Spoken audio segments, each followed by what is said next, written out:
We're back here at the NRA National Firearms Museum. I'm here with my friend Phil Schreier, Senior Curator of the National Firearms Museum here in Fairfax, and it's our final fake of this great series of fakes. Fascinating stuff we've seen. The amount of trickery and sometimes the lack of sophistication in the forgeries it's fascinating. I love these segments, Phil. What's the final fake you've got here for us to look at? Well, John, I said last week when we looked at Dance Brothers, one of the neatest, more interesting categories of collecting handguns is Confederate-made guns, and of course, the worse they look, the better off you are, kind of a thing. And that is really typified by this particular piece. It's meant to be a copy of a Spiller Burr brass frame gun, similar to what the Remington Beals 1858 style solid frame top strap revolver of the day. But this was made out of brass, right? Instead of steel, and it just reeks of being bad, being a fake. Where do we start? Well, you start from 10 feet away looking at it and going, that's no Confederate revolver, it looks too good. I was going to say, it looks like it's in pretty good shape for it. It looks in great shape. Yeah.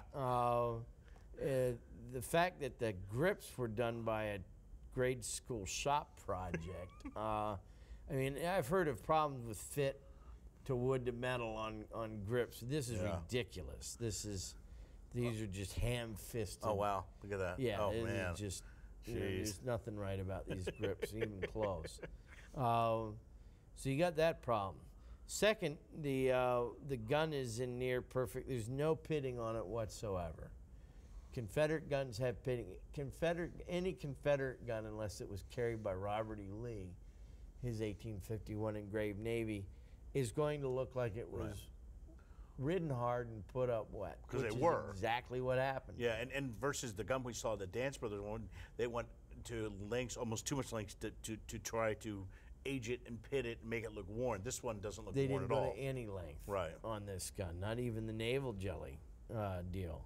The bluing was a mirror blue here on the barrel. Now that is gone, and there's some surface rust.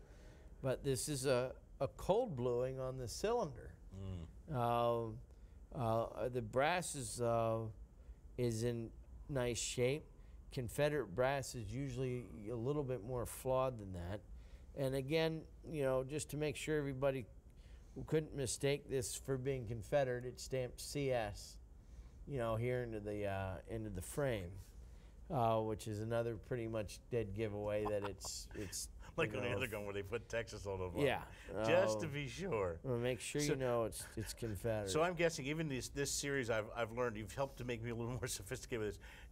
These are not guns that are targeted towards educated folks like you. These are targeted towards people that want that particular gun and don't know that it shouldn't say CS or Texas on it. Right. Yeah. It's almost. It's kind of tourist trap. Right, exactly, deal. yeah.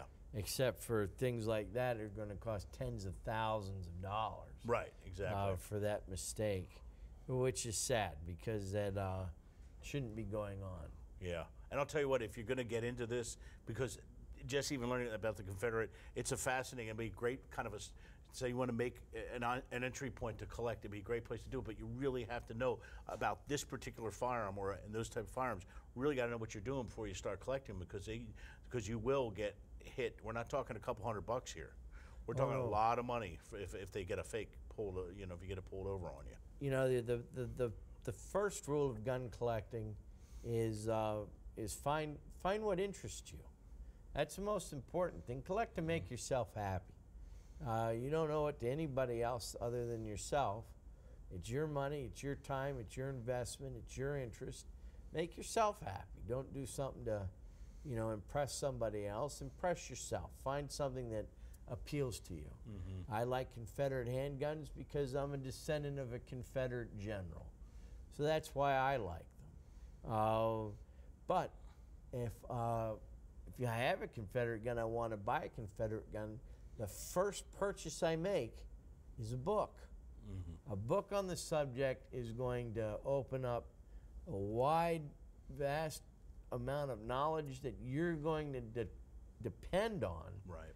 to know what you're looking at. Of And course, in the case of Confederate guns, William Albaugh's series on Confederate handguns is the set of books to have.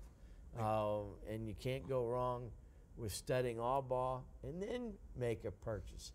And like we said before, if you don't know, ask someone who does. There's always someone out there looking to help you out. And I can imagine, because of that passion, finding something you love, that a forger would or with a forgery or a fake would target someone who's that passion's there. Like we were talking, we're equating this to collecting classic cars. You want that thing so bad, but don't get in there where you get into that frenzy. And I've got to have this gun. Exactly. Yeah. It's going to do you irreparable harm. And a lot of times, you know, somebody will get hurt so bad, it'll leave such a bad taste in their mouth, they'll just leave the hobby. Yeah, which is sad. So let's talk about seeing some real firearms and some treasures. How can we do that here at the National Firearms Museum? Well, here at the National Firearms Museum in Fairfax, Virginia, we're open 7 days a week, 9:30 to 5. We're located right off the Interstate 66 and Route 50 in Fairfax County. The National Sporting Arms Museum in Springfield, Missouri is open 7 days a week, and as in Fairfax, there's plenty of free parking as well. If you can't visit us off the interstate, visit us on the internet 24/7 at nramuseums.com. Phil, thank you so much for another fascinating installment of Curator's Corner here on Sportsman Channel. Thank you, John. We really enjoyed this segment. Thank you.